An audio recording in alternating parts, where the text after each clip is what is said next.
Good morning.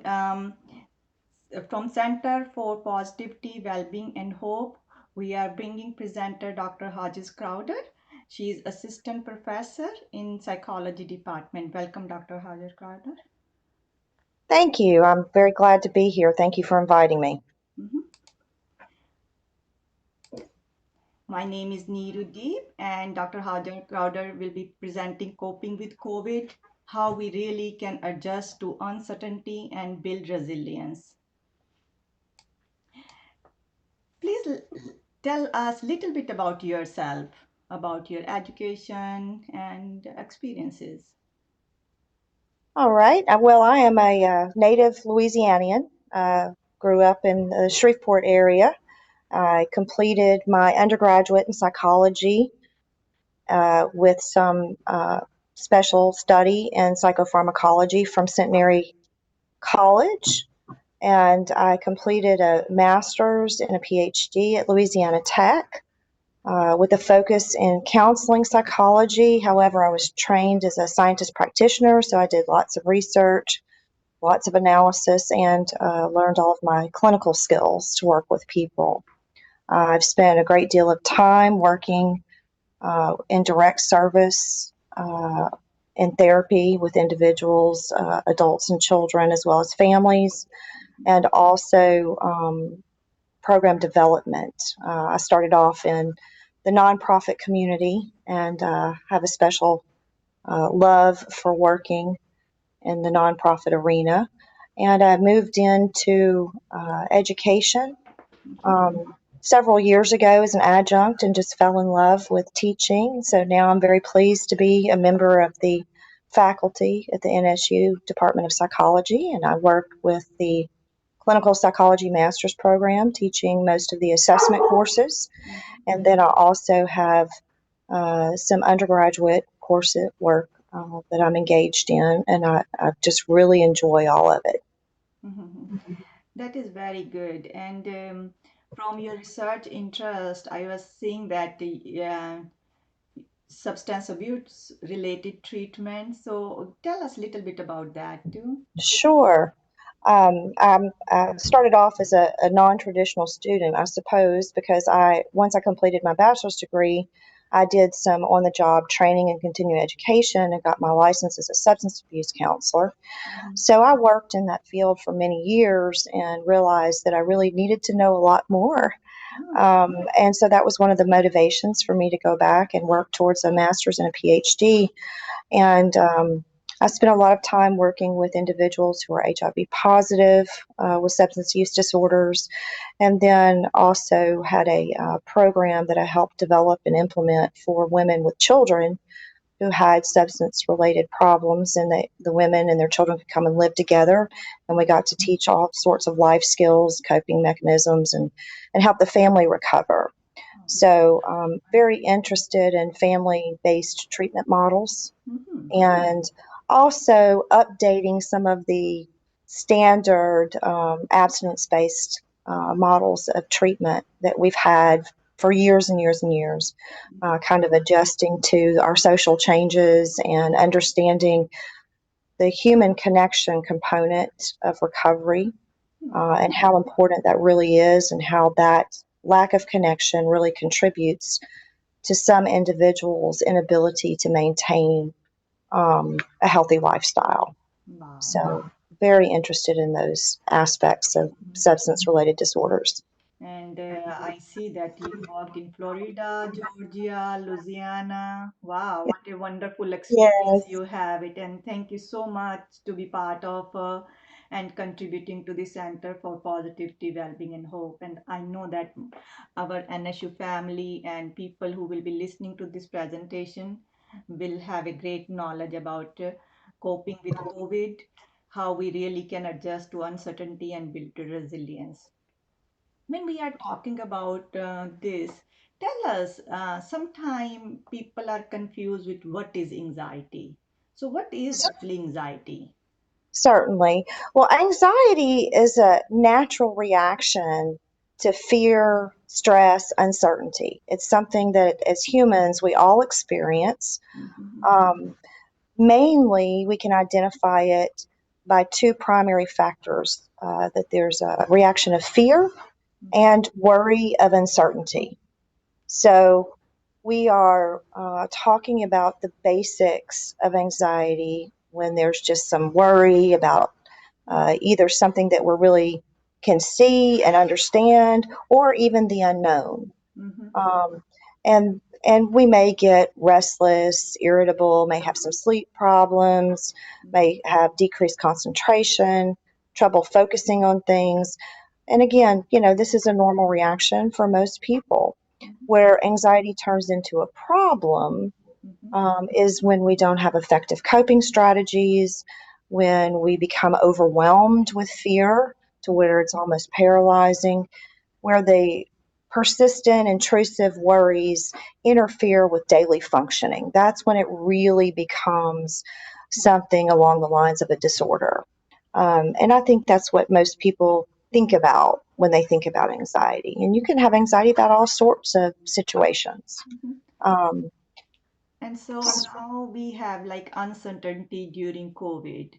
So how mm, it is affecting anxiety? What is the difference between normal anxiety versus now people may be experiencing?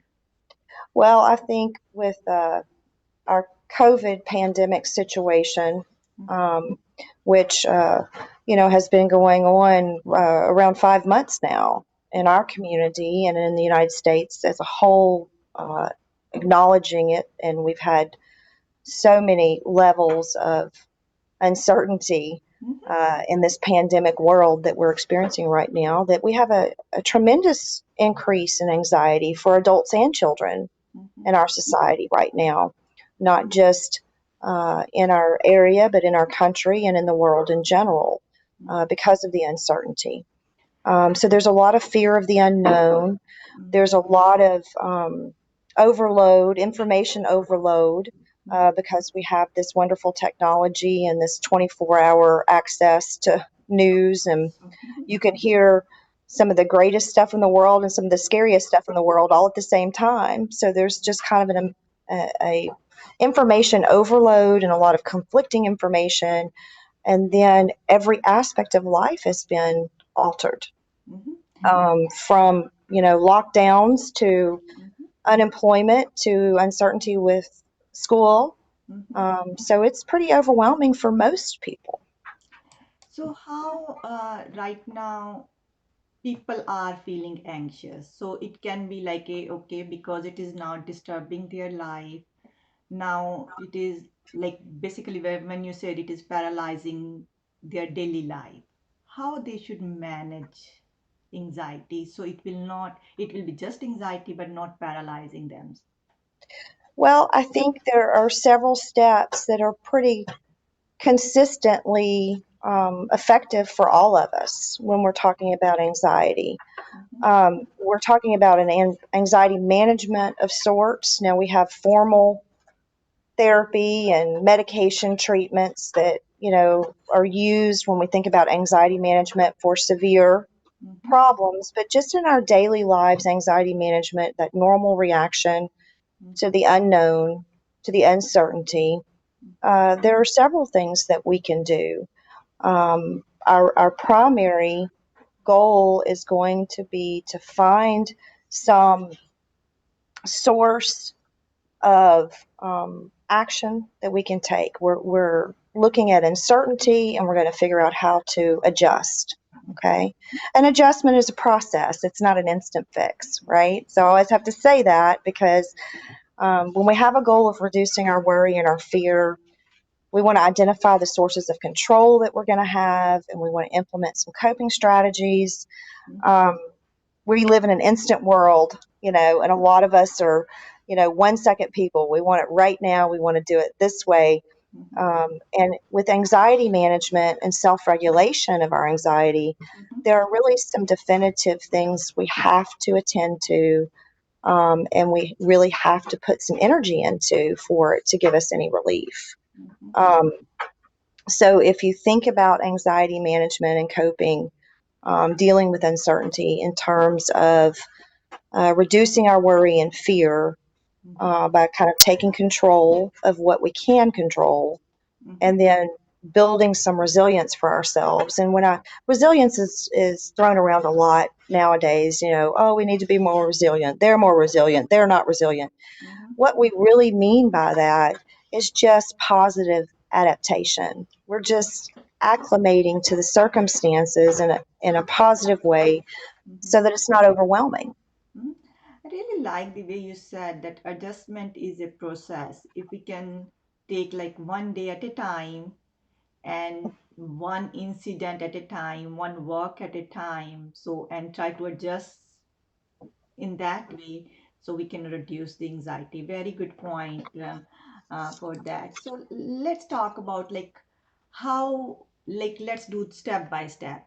If a Sure. person has anxiety and he's feeling overwhelmed or she is feeling overwhelmed, what step they need to do it? Like for example, they come to know that they are feeling anxious.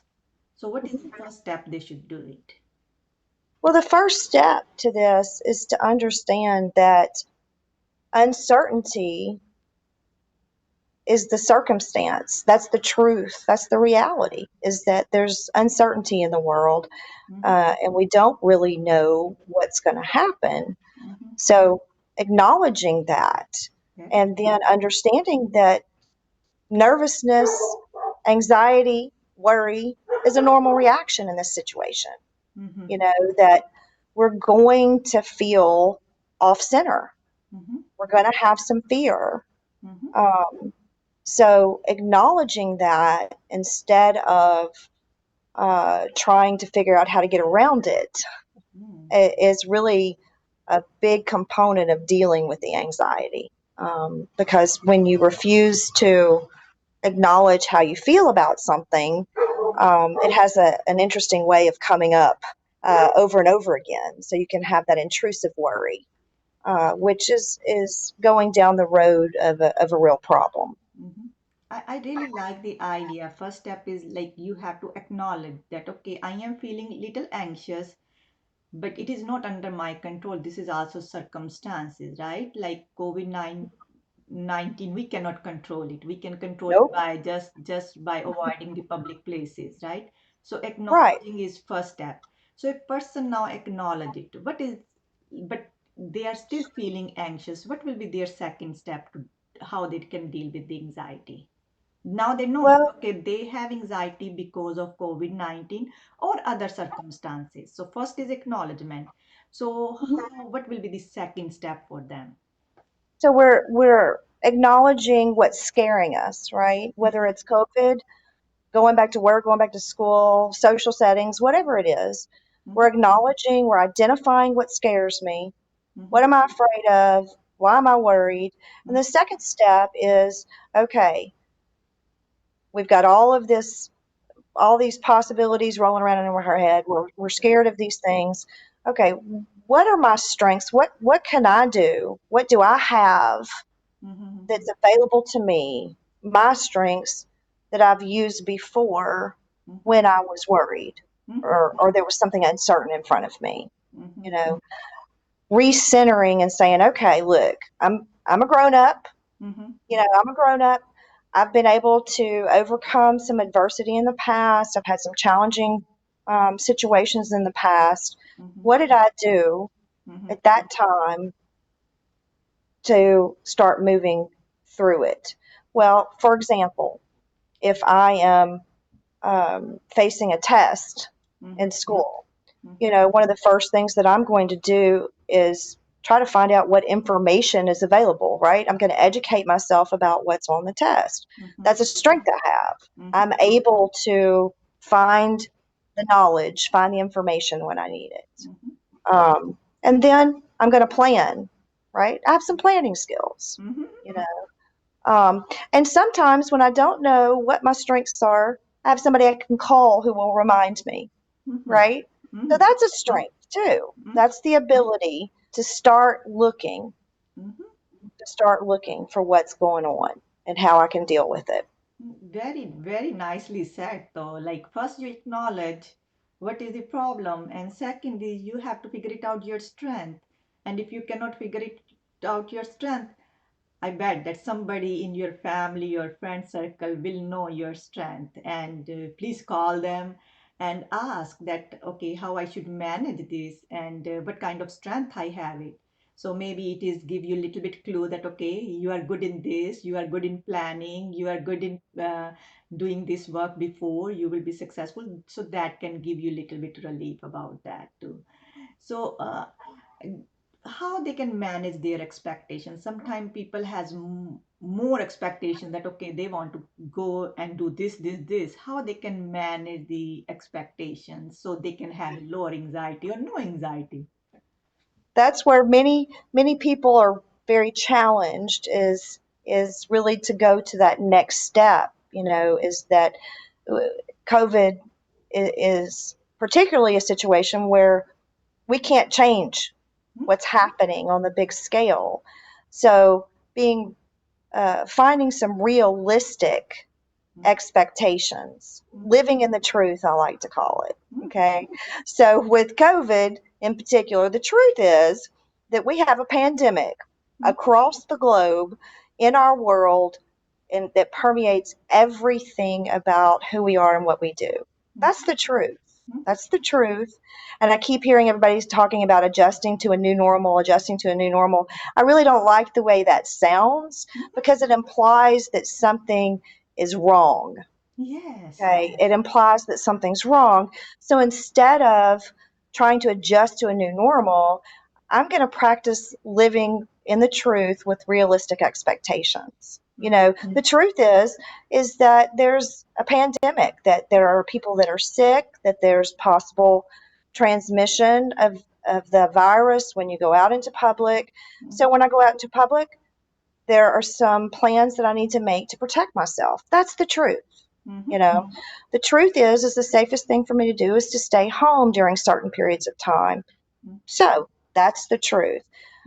The other part of that is that my expectations, maintaining realistic expectations, is really a challenge nowadays. Part of that is because of the 24-hour news cycles that we have and the ever changing flow of information. And because we have the ability, I think, the privilege really, of being connected to people in a way that we never were before. We can talk to each other in real time like we're doing now through technology, and we can see people that we love and we care about, or those that we don't. We can stay connected on social media, right? And so there's this new phenomenon that occurs for us socially where we start comparing ourselves to what we see other people posting or what we see in the news. And so there's a lot of negative thinking that can occur from that.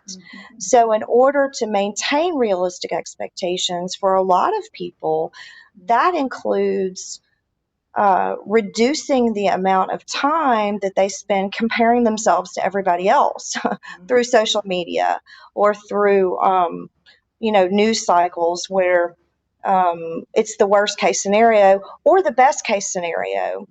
I'm involved in a listserv with moms who are, career people, and all of a sudden are at home teaching their children. And it's been quite a struggle.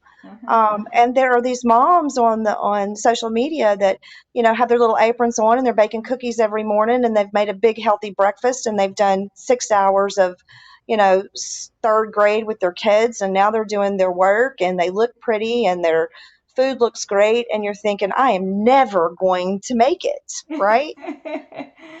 I always, for that, I always say that unique you, that is my unique you. So make sure to understand that you are unique. So what other people are doing it, you are not comparing with them. You are Right. also figure it out what is unique in you, and you do that and get satisfaction. So very, Absolutely.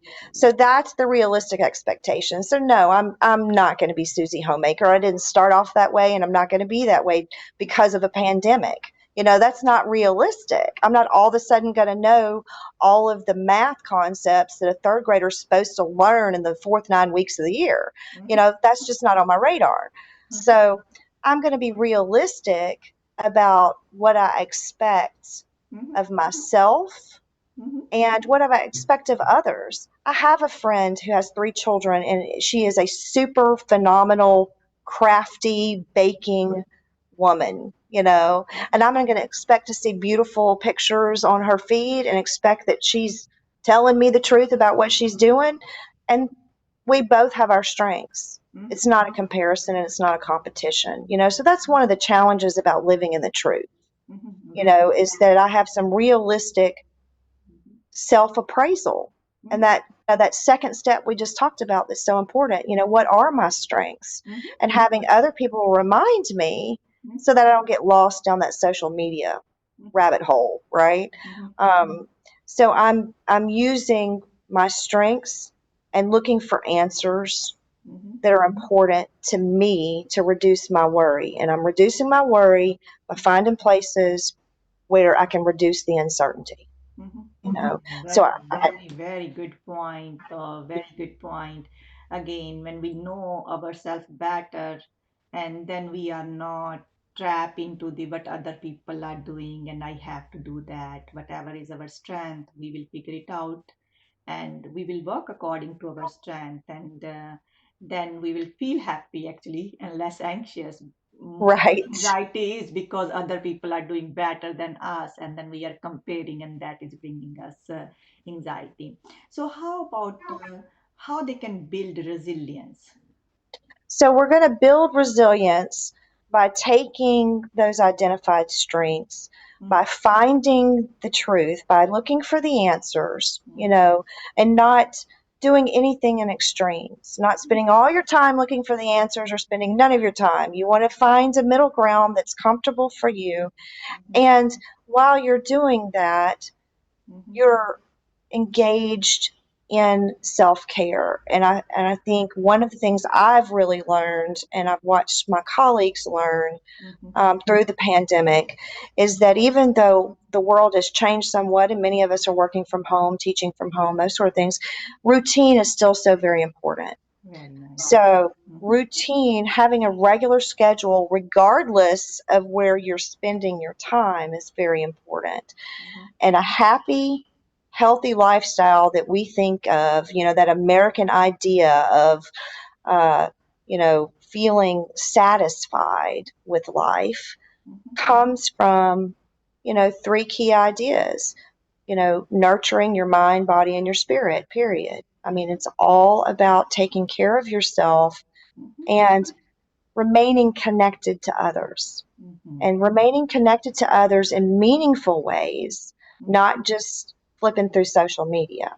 Mhm. Um, Purpose is so very important. We talk about purpose in therapy quite a bit, regardless of the issue that brings people into therapy, regardless of the fear, regardless of the unknown or known problems Mhm. that people are dealing with. Having purpose is important, and we have to take care of ourselves first. Mhm. So you're allowing your feelings, you're educating yourself, you're identifying the sources of control that you have in your life by living in the truth, Mhm. you know. And you can only do that if you're taking care of yourself physically, you know. I always think back to somebody telling me years ago, that your body is a machine. Your body's a machine. It had to have been in the 80s because, we were all computer centered, and you got to fuel your machine. Nutrition matters, exercise matters, Mhm. sleep matters. You can die from lack of sleep. You have to sleep, and you have to sleep in a regular cycle. So all of that self-care is so important. And when you're talking about anxiety specifically, Mhm. staying focused in a routine where you have set times to eat, you have set times to exercise and sleep and relax and work and play, Mhm. helps you gain more of that control and reduce that uncertainty. Mhm. And when you are taking care of yourself, or even when you're not, maintaining connection to other people helps shore up that purpose that you have and remind you that, you know, you are Mhm. here and you matter. Mhm. You matter not only to other people, but you're able to focus on other people and do something for somebody else so that you're not so worried for a bit, you Yeah. know. And then Um, that's how you will build the resilience if you are taking care of yourself. And I always say that like we have to take care of ourselves so we can take care of others. So we are exactly. not in a good shape or good mental setup, then we cannot take care of other either. So Right. very, very good point that technology build your strength and have a routine and have a manageable expectation and realistic expectation. Yes. Anything else you want to share, like last thought that you want to share with us about how people can take care of their anxiety in this particular time, or otherwise too, if we are not even in COVID-19 situation, but otherwise too, if a person is feeling anxiety, how they can take care of themselves. Well, I think it's really important because we're just bombarded with COVID 19, COVID 19, COVID 19 all day, every day. It's important to remember that this is a part of our life, it's not our life, Mhm. and that the same things that we enjoyed and that we did in our lives, we can still do. We can still find joy. We can still Mhm. relish the time that we have with others. We can still take our quiet time. We can still, because of the luxury of technology, connect with other people in meaningful ways. Mhm. And that this is about personal support, maintaining connections to others, and maintaining our purpose. You know, we all have purpose and we all have strengths that we can share and contribute. And so we're just learning how to do that in new and different ways, you Mhm. know. And it's been amazing to me. Uh, One thing I should have really mentioned is a very important coping strategy is humor. You Yes. know, we spend so much time watching news, and there's so many wonderful humorous activities that can really help you laugh about our circumstances now. I Mhm. love that the late night talk show guys are doing their shows from home. Yes. It just tickles me to death Mhm. that, one of the guys is doing it from his attic, and one of the guys is doing it from his living room because it really reminds us that if we can't laugh at ourselves and we can't acclimate, Mhm. remember that resilience is adaptation to adversity. We've got to have adversity to be resilient in the first place, right? Mhm. So you work with what you've got, live in the truth, and you'll find some comfort and you'll find some relief from that uncertainty. And I think they're a great example. There's just as many funny, Mhm. wonderful things to find as there are negative. So remember that if you're feeling particularly negative and particularly worried, go find something funny to look at. It makes a huge difference. Very good point. Today, Dr. Hajar Crowder shared such a big knowledge about anxiety and also inspire us to be take our time and do humor, just not go and watch news all the time. And we will be posting her presentation on our website. Make sure if you have any question about anxiety, if you're feeling anxious, and if otherwise too, if you have any question about this topic, please email me on positivity at nsula.edu. Make sure to write on the subject line Dr. Hajar's Crowders, and this presentation will be posted on www.nsula.edu.positivity/positivity website. And I always say that we have the power to improve our mental health as we all do physical exercises to improve our physical health. We need to do the same to improve our mental health. Like Dr. Hajar Crowder said that okay, humor is also uplifting and it can help us uplift our mood and change our perspective even. So make sure to take care of your mental health as well as your physical health. And also, she mentioned that who we are is physical health, mental health, and spiritual health. So make sure to work towards those three components. So first, help yourself so you can help other people. I would like to say thank you so much, Dr. Hajas Crowder, for sharing your time. And it was such a pleasure that to listen your wisdom and sharing your wisdom with us. Well, thank you for having me. I enjoyed visiting with you. And if our audience has any feedback, comment, or question, make sure to email me positivity@nsula.edu.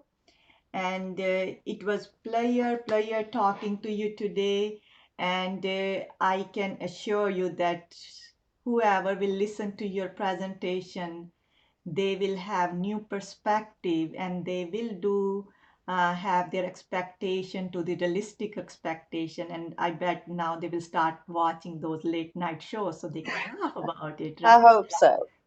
So thank you so much for coming to our Center for Positivity, Wellbeing, and Hope and sharing your wisdom. Certainly. Thank you. Thank you.